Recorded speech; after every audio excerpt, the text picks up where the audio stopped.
गांव की जिठानी। शांति अपने दो बेटों अर्नव और आरुष के साथ शांति से जीवन बिता रही थी, लेकिन शांति के पति सोहन से उसकी कभी कभार थोड़ी अनबन हो जाती थी। एक दिन शांति रोज की तरह सुबह का खाना बना रही थी, तभी दरवाजे की घंटी बजी। घंटी की आवाज सुनकर वो दरवाजे की ओर जाते हुए कहती है, अरे आती हूँ, कौन है, सब्र करो। शांति दरवाजा खोलती है तो देखती है कि उसके जेठ मोहनदास सामने खड़े होते हैं। वो सक पकाकर अपना घूंघट करती है और पैर छूकर कहती है, आइए आइए जेठ जी। कैसी हो शांति?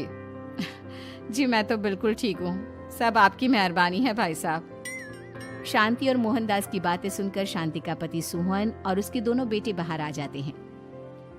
अरे भैया राम राम, कैसे हो आप? राम राम भाई। अरे शांति, ऐसे खड़ी खड़ी क्या देख रही हो? चाय कॉफी कुछ लेकर आओ, भैया आए हैं। शांति तेजी से रसोई की ओर आगे बढ़ती हुई कहती है, अरे मेरी माँ, गेट खोलने के चक्कर में मेरे तो चावल ही जल गए। वो दौड़ी दौड़ी रसोई में जाती है और देखती है कि सारे चावल जल गए हैं। वो दोबारा चावल बनाने में लग जाती है। इतने में सोहन आवाज लगाता है, अरे शांति, तुम्हारे चावल का रोना खत्म हो गया हो तो चाय ले आओ। जी लाती हूँ अभी। शांति जल्दी जल्दी चाय बनाती है और मोहनदास को चाय देती है। सब एक दूसरे की खैर खबर पूछते हुए चाय पीते हैं। चाय खत्म होती ही मोहनदास शांति की ओर देखते हुए मजाक में कहते हैं, शांति, अब तुम्हारी चाय में दम नहीं रहा, अब हमें चाय बनाने वाली बदलनी पड़ेगी।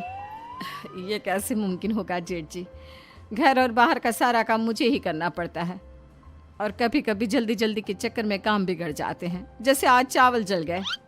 अरे इसी का तो हल लेकर आया हूँ। मैंने रिश्ता देखा है अर्नव और आरुष के लिए। दोनों लड़कियां बहुत सुंदर और सुशील हैं। अगर आप दोनों इजाजत दें तो बात करूँ आगे। सोहन और शांति रिश्ते की बात सुनकर कहते हैं, अब ठीक है, बात चलाइए ना भैया, पर पहले लड़की के बारे में कुछ बताइए तो सही। हाँ हाँ भाई साहब, लड़की कैसी है, परिवार कैसा है, कहाँ के रहने वाले हैं? देखो, परिवार तो बहुत अच्छा है, पर वे दोनों लोग बहुत गरीब हैं। दहेज में कुछ मिलेगा नहीं। अरे हमें दहेज में कुछ चाहिए भी नहीं, बस लड़की संस्कारी होनी चाहिए। एक लड़की तो पढ़ी लिखी है और शहर की रहने वाली है, पर दूसरी अपनी गरीबी की वजह से पढ़ न सकी और गांव में रहती है, लेकिन दोनों है बहुत खूबसूरत। अगर तुम सबको देखते ही पसंद ना आ जाए तो मेरा नाम बदल देना। हाँ, पर तो हम आंखें मूंद कर भरोसा कर सकते हैं भैया। आप आगे बात चलाइए, हम शादी करने को तैयार हैं। कुछ ही दिन में अर्नव और आरुष की शादी हो जाती है। आरुष की शादी अनपढ़ लड़की मंजरी से हो जाती है, जो कि बहुत भोली भी होती है, और अर्नव की शादी पढ़ी लिखी लड़की तनुजा से हो जाती है, जो कि घमंडी और चालू होती है। एक दिन मंजरी घर के काम कर रही थी कि अचानक शांति उसे आवाज लगाती है, बड़ी बहू, ओ बड़ी बहू, मंजरी जल्दी यहाँ आओ। मंजरी जल्दी जल्दी शांति के पास जाती है। बेटा मेरे पैर दबा दे, बहुत दर्द हो रहा है। जी माँ जी, बस बर्तन धोकर आती हूँ। अरे बैठ यहाँ, मेरे पैर में बहुत तेज दर्द हो रहा है, बर्तन छोटी बहू धो लेगी।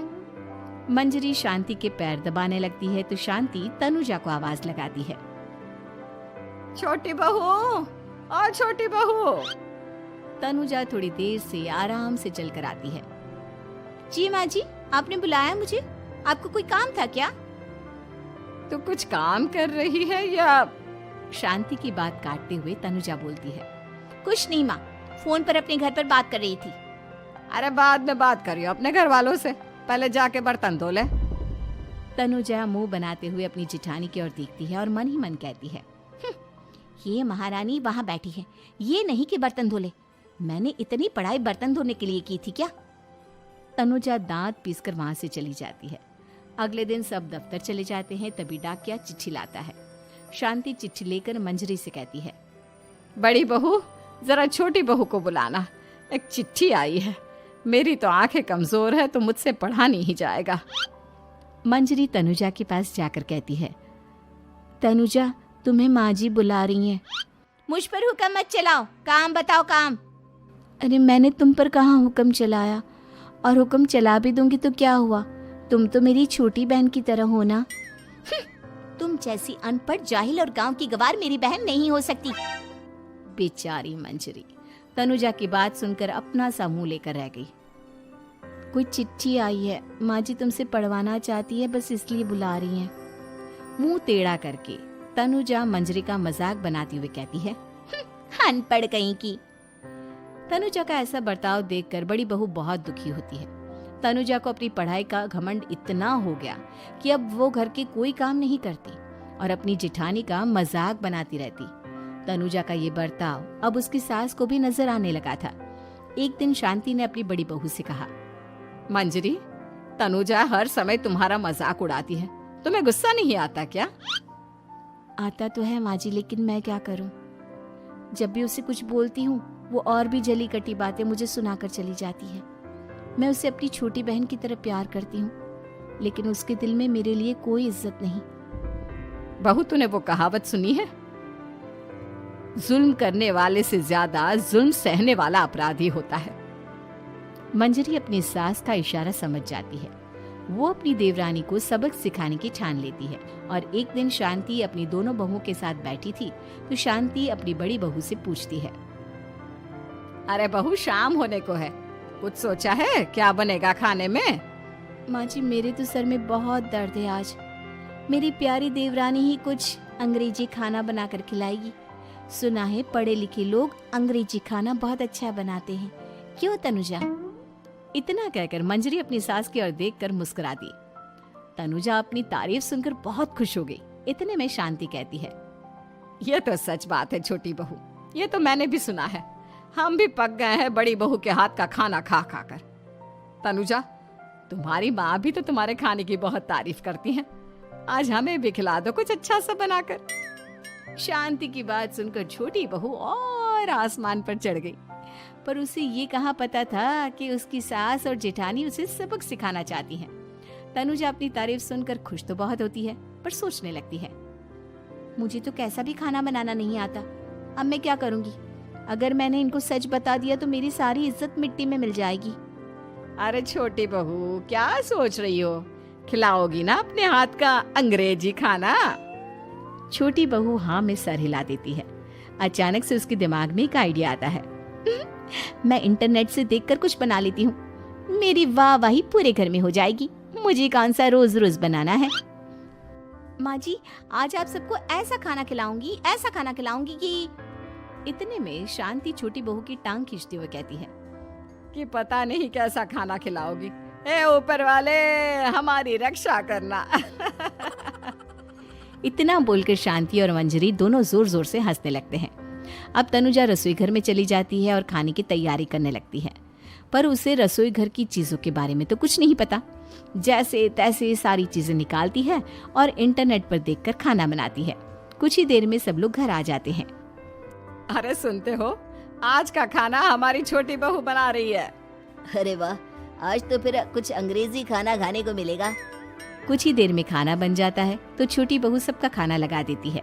इतने में बड़ी बहू कहती है, क्या बात है देवरानी जी, आज तो बहुत अच्छी खुशबू आ रही है। ये बात तो सही कही बड़ी बहू तूने, खुशबू तो अच्छी है। ऐसी खुशबू तो मेरे खाने में भी नहीं आती। सब मिलकर छोटी बहू की बहुत तारीफ करते हैं और छोटी बहू 7वें आसमान पर बैठ जाती है। अब सभी खाना खाते हैं। जल्दी जल्दी दो, अब तो मुंह में पानी आ रहा है। हाँ हाँ, मुझसे भी नहीं रुका जा रहा। जैसे ही सोहन एक निवाला खाता है तो उसकी आंखों से पानी आने लगता है। ये देखकर शांति सोहन से पूछती है, क्या हुआ जी, खाना इतना अच्छा बना है कि आंखों से पानी आ गया? सोहन चुप रहता है और धीरे धीरे से खाना शुरू कर देता है। इतने में सोहन छोटी बहू से कहता है, बेटी तुम भी तो खाओ, तुम क्यों रुकी हो? खाना सच में बहुत अच्छा है।